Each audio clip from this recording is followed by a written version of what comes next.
পৃথিবী বড় স্বার্থপর, দুনিয়া বড় স্বার্থপর। দুনিয়া কাউরে জায়গা দেয় না, দুনিয়া কাউরে জায়গা দেয় না। এত মজবুত পাইলিং করে যেই বিল্ডিং বানাইলাম, দুনিয়া তারে থাকতে দেয় না।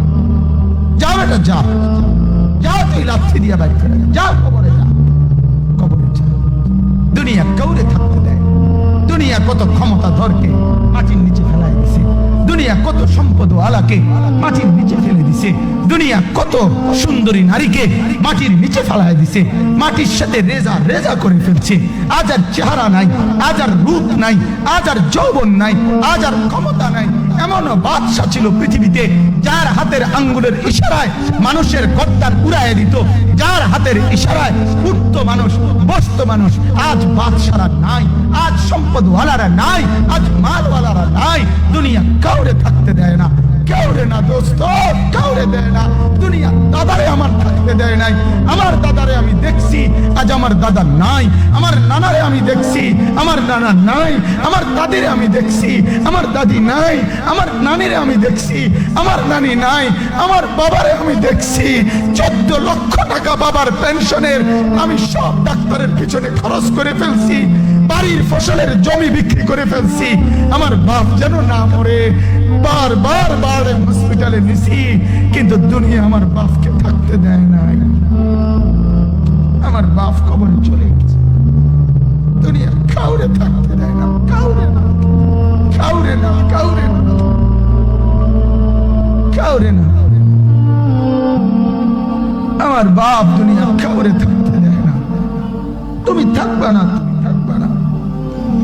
দুনিয়ার ধোকায় পড়ো না বাপ, দুনিয়ার ধোকায় পড়ো না। মাকে বুঝান, আজ মারা বেসামাল হয়ে গেছে, আজ বোনেরা বেসামাল হয়ে গেছে, বেপরদার উৎসব তুলে দিছে। এটা যেন আল্লাহর সাথে যুদ্ধ করছে। আল্লাহ করোনা না, তুমি আরো কিছু দাও, আমরা বেপরদিকে ছাড়বো না।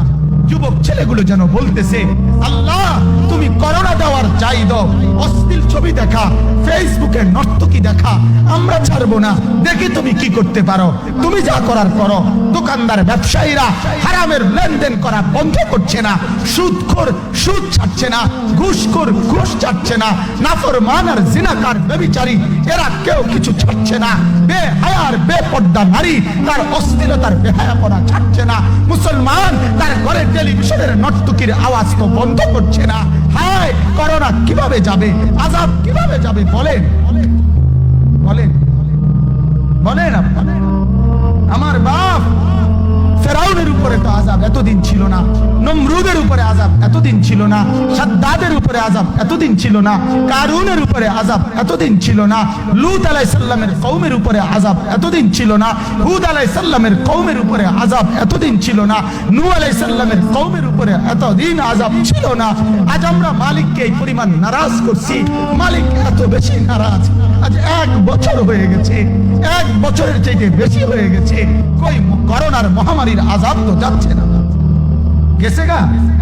মানে আমাদের লক্ষ লক্ষ বাচ্চার পড়ালেখা বন্ধ, এরা নষ্ট হওয়ার চূড়ান্ত পর্যায়ে পৌঁছে গেছে।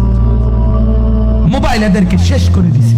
লক্ষ লক্ষ ছেলে, গতকালকে এক মা আমার আত্মীয় ফোন দিয়া বলতেছে, সকাল 10টায় বাচ্চাটা ঘর থেকে মোবাইল লইয়া বাইর হইছে, রাতের 10টায় মা তারে ফোন দিয়া বলছে, বাপ ঘরে আসতি না, ভাত খাইতি না।